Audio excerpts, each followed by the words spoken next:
कभी ऐसा हुआ है कि दिमाग बस एक ही बात पे अटक गया हो, जैसे कोई कोई गाना लूप पर बज रहा हो दिमाग में? हाँ हाँ, बिल्कुल अक्सर होता है। आज हम इसी उलझन पर थोड़ी बात करेंगे। ओवर थिंकिंग, मतलब किसी बात पर जरूरत से ज्यादा ही सोचते रहना। और इसके लिए हमारे पास एन बोगेल की एक किताब है, सोचना बंद करो, ओवर थिंकिंग से मुक्ति। उसके कुछ खास हिस्सों पर हम आज चर्चा करेंगे। जी। देखेंगे कि ये किताब हमें इस सोच के जाल से निकलने में कैसे मदद कर सकती है।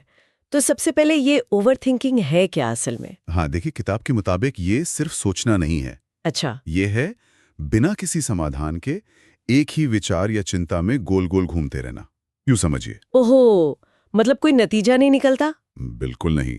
नतीजा बस तनाव, उलझन और हाँ, फैसले लेने में बहुत देरी। हम्म। और इस चक्कर को तोड़ने का जो पहला कदम है हम्म। वो है इसे पहचानना। पहचानना? कैसे? जब दिमाग लगातार किसी एक ही चिंता में डूबा रहता है, क्या छोटे छोटे फैसलों पर भी घंटों सोचते रहते हैं? हाँ, कभी कभी तो होता है ऐसा। तो अगर ऐसा है तो शायद ये ओवर थिंकिंग है। बस इस पैटर्न को देखना, वो जागरूकता ही बदलाव की शुरुआत है। अच्छा, किताब में एक बड़ा दिलचस्प तरीका बताया गया है अपने विचारों को पकड़ना और उन्हें उन्हें नाम देना, लेबल करना। हाँ, नाम देना। जैसे मन में चल रहा हो, पता नहीं क्या होगा, अगर सब गड़बड़ हो गया तो, या फिर मुझसे नहीं होगा। बोगेल कहती हैं कि इन्हें पहचान कर लेबल लगा देने से, जैसे कि जैसे भविष्य की चिंता वाला विचार या सबसे बुरे की कल्पना वाला विचार, तो ऐसा करने से उन विचारों का हम पर असर कुछ कम हो जाता है। हाँ, और ये इसलिए काम करता है क्योंकि नाम देने से हम उस विचार से, आप कह सकते हैं, थोड़ी दूरी बना लेते हैं। दूरी?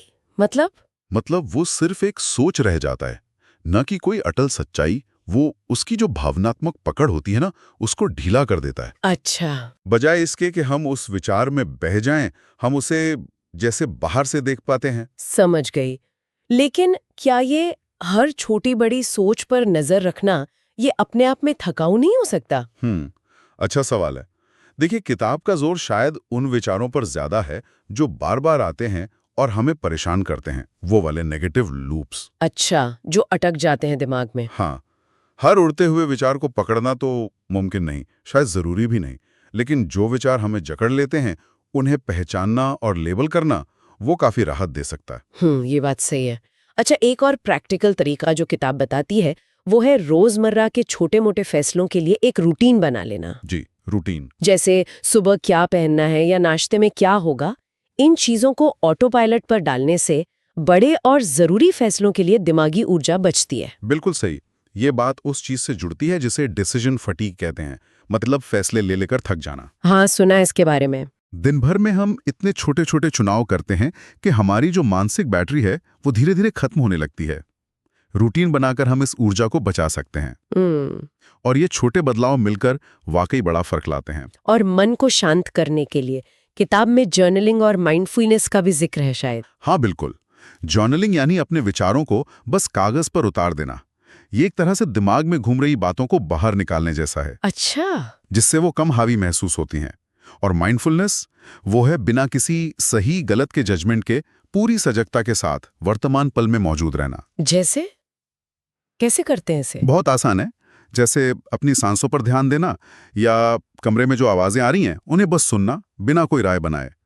किताब कहती है कि रोज बस 5-10 मिनट का अभ्यास भी विचारों के शोर को कम करने में कमाल कर सकता है। सिर्फ 5-10 मिनट? ये तो किया जा सकता है जी। किताबें एक और चेतावनी देती है जानकारी के अंबार से बचने की। हाँ, आजकल हर चीज गूगल करने की आदत है ना हमें। हाँ, वो तो है।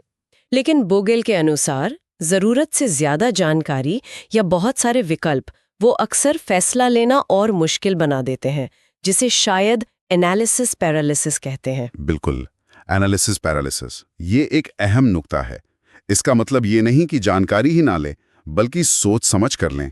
एक सीमा के बाद और जानकारी इकट्ठा करना सिर्फ कंफ्यूजन बढ़ाता है और हमें एक्शन लेने से रोकता है। ये जानना जरूरी है कि कब रिसर्च करना बंद करके आगे बढ़ना है। और शायद यही सबसे बड़ा सबक है किताब का, एक्शन लेना, भले ही सब कुछ परफेक्ट ना हो। हाँ, किताब इस बात पे जोर देती है कि अगर 100% निश्चित होने का इंतजार करते रहेंगे तो शायद कभी शुरुआत ही ना कर पाए। सही बात है। थोड़ी अनिश्चितता के साथ सहज होना जरूरी है आगे बढ़ने के लिए। बिल्कुल। जैसा कि किताब में एक जगह कहा गया है, तुम्हें अपने हर विचार पर भरोसा करने की जरूरत नहीं है। ये बहुत शक्तिशाली वाक्य है। हाँ, ये तो सोचने वाली बात है। ये हमें इजाजत देता है कि हम अपने मन की हर आवाज को सच ना मानें, खासकर उस अंदरूनी आलोचक को जो हमें हमेशा रोकता रहता है।